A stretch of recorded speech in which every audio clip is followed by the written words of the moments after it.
One thing is for certain, in the next two Avengers films, there will be more casualties. And in this video, I'm going to break down exactly who I think will be a major casualty that sets the stakes for what is to come in Avengers Secret Wars. So let's talk about the character I think will die due to Doctor Doom showing up. So if you guys have been following my own speculations and breakdowns that I've been doing for years, a lot of you have seen that I've gotten many of these right, including Avengers Infinity War, Avengers Endgame, how I thought they would handle certain character arcs, specific characters dying off, the revelations, when a specific character changed over, and all that. So what I'm doing here is not having any inside knowledge. I'm just looking at what is in front of us, what we know, and what they have to do. And with the introduction of Doctor Doom, they have to go big, and they need to show us that he is not somebody you mess with. And how you do that is the same way you do it with Thanos. There's going to have to be some sacrifices, directly or indirectly, that have a lasting impact. And of course, in the last two Avengers films, we saw casualties. So let's talk about who I think will ultimately suffer at the hands of Victor Von Doom to make a statement. Now, of course, there's already plenty of Marvel characters that are not associated with the Avengers team just yet. But obviously, they're going to have to unite to fight the threats that are coming at them, as that's what every Avengers film does. So when it comes to casualties, I'm going to go through the process of elimination and talk about who I think will survive or be just slightly wounded. I think Doctor Strange and Wong are 100% safe. The Hulk and She-Hulk are safe. Moon Knight is safe. James Rhodes' War Machine, safe.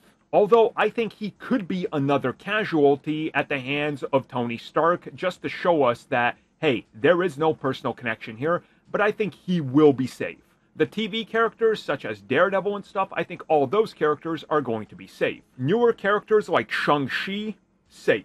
Which then brings me to the process of elimination and how I think they handle this. So, if you guys have been following our theories and what they might be doing with Doctor Doom, we've been saying that we believe what they're going to do is pull one over on us, where he is not Doctor Doom per se, aka the proper Doctor Doom. That he is Tony Stark, who ends up becoming Victor Von Doom as he takes the name. Probably through looking through the multiverse and realizing that he can pull one over on people and that he never became Iron Man. And how we talked about this in our theory is that essentially they repeat the events of Iron Man 1, but we see them from a different perspective. And what happens with Doctor Doom / Iron Man is that the events of Iron Man 1 more or less happen, but then instead of how he goes and makes a suit of iron, he starts studying magic. Magic leads him down the path of he needs to try to do anything and everything to rescue the ones he loves. This includes trying to protect the future, where he makes a suit of iron, possibly the Ultron bot, aka the Doom bot in this universe, which I covered in my theory of how he might be from Illuminati world, and that this Iron Man more or less ends up winning everywhere that the other Iron Man failed. The suits of armors, they worked. Ultron worked. Assembling a different team worked. And more or less, he becomes like the perfect version of what Tony Stark never could be. This goes to his head, and once he starts conquering the multiverse, this is where he goes after multiple characters. Now, we're going to see him take down Kang.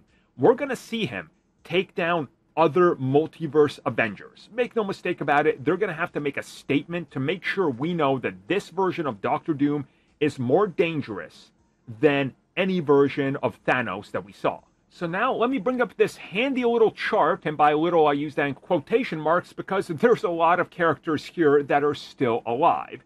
And like I said, I think there's a couple characters that will die or be very hurt.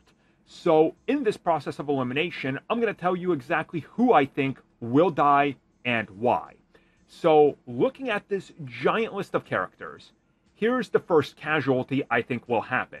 And this will be Janet, aka the Wasp. Now here's multiple reasons why. The actress Evangeline Lilly recently stated that she's retiring.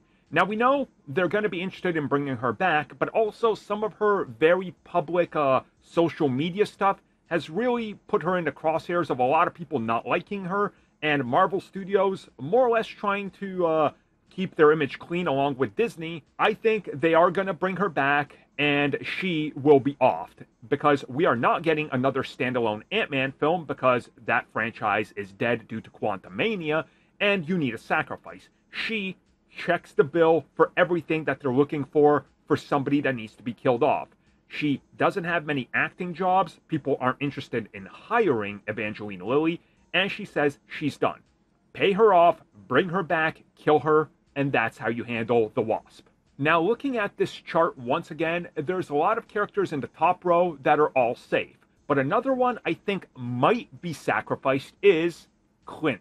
Now, while I love Jeremy Renner as an actor, and I love the character of Hawkeye more than most people, and have always been a fan of the character since I discovered who he was in 1997, he seems like a disposable character that you can kill off because you've already introduced Kate Bishop.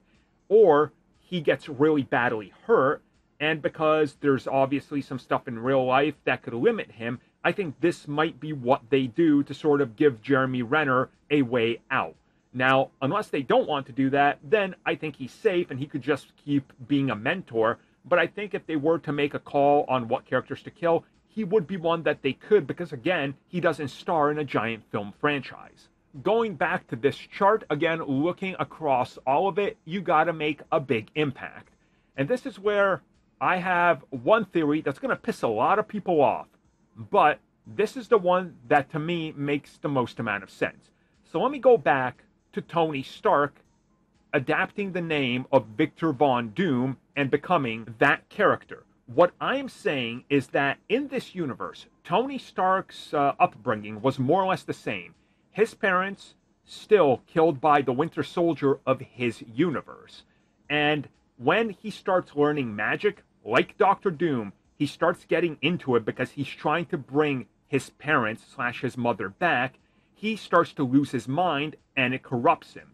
When he jumps over into the MCU 616 proper, and he sees the lineup of characters that are in front of him, the one that is automatically going to draw his eyes and his attention is the Winter Soldier, Bucky Barnes. But my reasoning isn't just, hey, Bucky Barnes, the Winter Soldier, also killed his parents in this universe. It's a little bit more complex than that. Think about this. The leader of the Avengers is Captain America. He had two people in his life he could depend on that were close to him. Steve Rogers, who went back through time and left them all and left Sam to be Captain America. He built a new best friend out of Bucky. Suddenly, right before his eyes, Doctor Doom eliminates Bucky literally in the blink of an eye in front of everybody. Just imagine the impact it has on not just the entire team, but Sam Wilson. Not only is Steve Rogers gone, now his new best friend is gone. A guy who went through reform, found his life, found his footing, and tried to do better is suddenly eliminated off the board right as Doctor Doom shows up as a major threat. That, to me, would make a huge impact, and it gives us that same exact moment that we felt when we saw and were on the edge of our seat, whether it was going to be Natasha or Clint.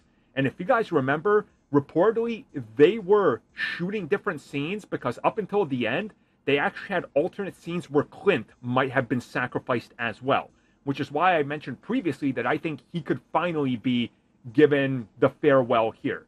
So when it comes down to it, 3 characters I think will be taken off the board, but 2 guaranteed. One possibility is Clint, guaranteed is Wasp, and I think another guarantee is the Winter Soldier, for all the reasons I just explained. So let me know how you guys feel about this, and may the force be with me, because the Bucky fangirls are coming.